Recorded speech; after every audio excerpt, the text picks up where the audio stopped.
Good morning सांग मैंने शुभ सकाळ। तो आपण मान सहित देखाला यही ब्लॉग रे कहीं बाहागर बहुत व्यस्त थी तो से ब्लॉग पढ़ी पार्थलानी। तो ये बाहागर तो सरी तो से आज ब्लॉग टी करके पकई। तो बाहागर वीडियो आपण मान पुणी फांका हेल्ले पकईले आपण मैंने निश्चय शेयर करी। तो आम जाइलु समस्ते बारुणी बुलायापी। तो आपण मैंने आसले कि नहीं कमेंट मध्यम निश्चय जानवे।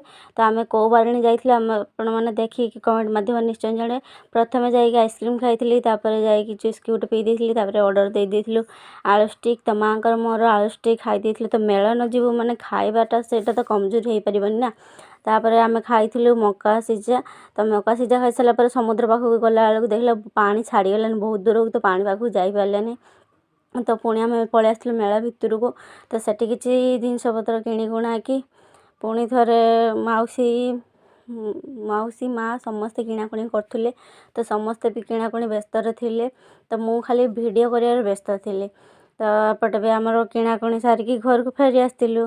तो आपण मैंने भिडियो जब भल लगी था लाइक शेयर सब्सक्राइब निश्चय करेंगे। रही जय जगन्नाथ।